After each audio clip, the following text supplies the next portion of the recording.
વડોદરા શહેરમાં ગેસની અછત વચ્ચે પરંપરાગત ચૂલાની વાપસી થઈ છે. ચાના સ્વાદમાં આવ્યો નવો ફેરફાર. ત્યારે સમગ્ર દેશમાં હાલ ગેસ સિલિન્ડરની અછતનો પ્રશ્ન ગંભીર બનતો જઈ રહ્યો છે, જેના કારણે નાના વેપારીઓ અને હોટલ ધંધાર્થીઓને રોજિંદા વ્યવસાય ચલાવવામાં ભારે મુશ્કેલીઓનો સામનો કરવો પડી રહ્યો છે.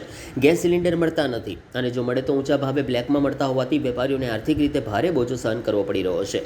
આ પરિસ્થિતિ વચ્ચે વડોદરા શહેરના યાકુતપુરા વિસ્તારમાં સરસિયા તળાવ પાસે આવેલ મદાર ટી સેન્ટરે નવીન અને સાથે પરંપરાગત રીત અપનાવવામાં આવી રહી છે. ગેસના વધતા ખર્ચ અછતને ધ્યાનમાં રાખીને હોટલના માલિકે જૂના જમાનાની પદ્ધતિ મુજબ કોલસા વડે ચાલતા ચૂલાનો ઉપયોગ શરૂ કર્યો છે. હોટલના માલિકનું કહેવું છે કે ગેસ સિલિન્ડર મોંઘા દુર્લભ બન્યા હોવાથી અમે અમારી વર્ષો જૂની પરંપરાને ફરી જીવંત બનાવી છે. પહેલાં જેમ ચૂલામાં જમવાનું બનતું તેવી જ રીતે હવે અમે ચૂલામાં ચા બનાવીએ છીએ. ગ્રાહકોમાં પણ આ બદલાવને સકારાત્મક પ્રતિસાદ મળી રહ્યો છે.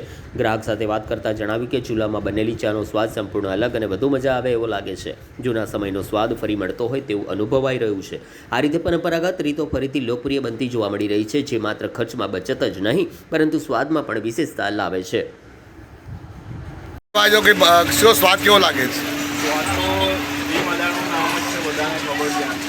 ને સ્વાદ તો એવી રીતે જે પહેલાં હતું એ હવે સ્વાદ છે. એટલે ભઠ્ઠીમાં ફરક પડ્યો કઈ?